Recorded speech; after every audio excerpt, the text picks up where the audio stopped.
नवरात्रि के तीसरे दिन माँ दुर्गा की तीसरी शक्ति माँ चंद्रघंटा की पूजा की जाती है। माता का माथा अर्धचंद्र से सुशोभित है, जो मंदिर की घंटी के आकार जैसा दिखता है। भगवान शिव की पत्नी के रूप में पिछले अवतार में देवी सती ने स्वयं को अपने पिता प्रजापति दक्ष द्वारा आयोजित एक भव्य यज्ञ की योगाग्नि में आत्मदाह कर लिया था। अपने अगले अवतार में माँ आदिशक्ति ने पहाड़ों के राजा हिमावन और मैनावती के यहाँ पुत्री के रूप में जन्म लिया और उनका नामकरण पार्वती के नाम से हुआ।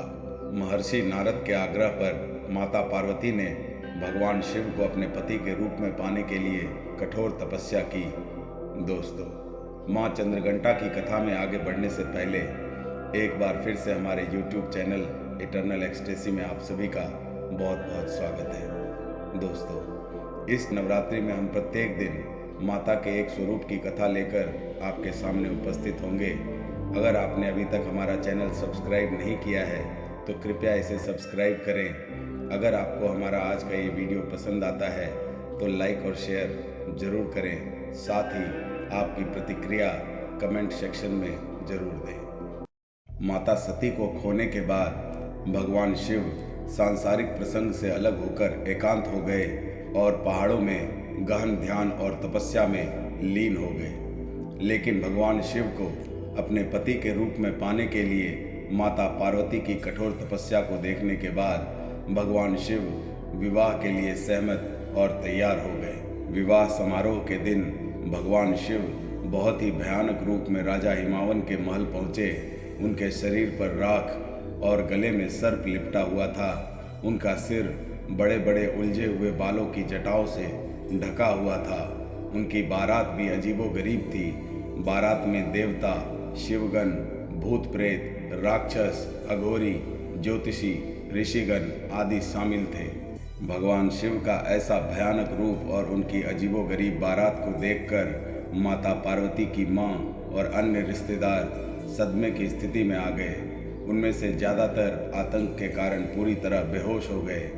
अपने परिवार और भगवान शिव को किसी भी शर्मिंदगी से बचाने के लिए माता पार्वती ने खुद को एक भयानक रूप माँ चंद्रघंटा के रूप में बदल दिया।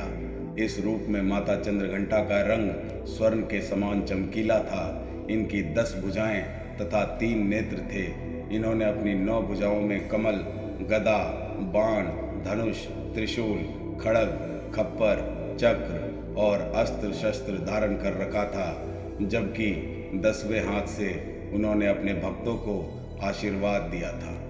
अग्नि जैसे वर्ण वाली, ज्ञान से जगमगाने वाली दीप्तिमान देवी हैं माँ चंद्रघंटा।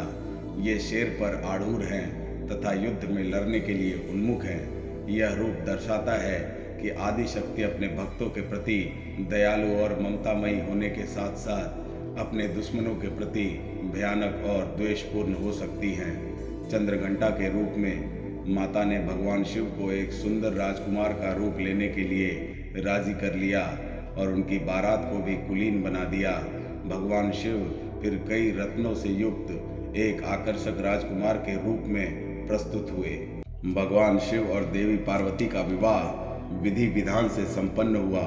विवाह का दिन हर साल महाशिवरात्रि के रूप में मनाया जाता है। माँ चंद्रघंटा की कृपा से भक्तों के सभी पाप, कष्ट, शारीरिक कष्ट, मानसिक क्लेश और प्रेत बाधा दूर हो जाती है। वह सिंह पर सवार होकर अपने भक्तों में निर्भयता का संचार करती हैं। जो भक्त अपने कर्म, मन और वाणी से उनकी पूजा अर्चना करते हैं, वे अपने चारों ओर दिव्य वैभव की आभा विकसित करते हैं। ऐसा कहा जाता है कि वे जीवन के हर क्षेत्र में आसानी से सफलता प्राप्त कर सकते हैं। माँ चंद्रघंटा दुष्टों का नाश करने के लिए हमेशा तैयार रहती है, लेकिन एक भक्त के लिए वे हमेशा दयालु माँ के रूप में प्रेम, शांति और समृद्धि की वर्षा करती हैं। माँ चंद्रघंटा को शुक्र ग्रह की स्वामिनी माना जाता है। नवरात्रि के तीसरे दिन माँ चंद्रघंटा की पूजा अर्चना करने वाले जातकों की जन्मपत्री में से शुक्र दोष समाप्त हो जाता है। माँ की उपासना का मंत्र है पिंडज प्रवरारूढ़ा चंडकोपास्ता प्रसादं तनुते मह्यं चंद्रघंटेति विश्रुता। अर्थात श्रेष्ठ सिंह पर सवार और चंडकादि अस्त्र शस्त्र से युक्त माँ चंद्रघंटा मुझ पर अपनी कृपा करें। भोग अथवा प्रसाद, दूध या दूध से बनी मिठाई अथवा खीर का भोग लगाएं। इससे दुखों से मुक्ति और परम आनंद की प्राप्ति होती है। दोस्तों, आज के लिए बस इतना ही। इस नवरात्रि माँ दुर्गा के सभी 9 स्वरूपों की 9 कहानियाँ लेकर हम प्रतिदिन एक कहानी के साथ आपके समक्ष उपस्थित होंगे। माता के अन्य स्वरूपों की कथा जानने के लिए डिस्क्रिप्शन बॉक्स में दिए गए लिंक पर क्लिक करें। जल्द ही फिर मिलेंगे, तब तक के लिए हमें आज्ञा दीजिए। हमारे चैनल के साथ बने रहने के लिए आप सभी का बहुत बहुत धन्यवाद और नवरात्रि की बहुत सारी शुभकामनाएं।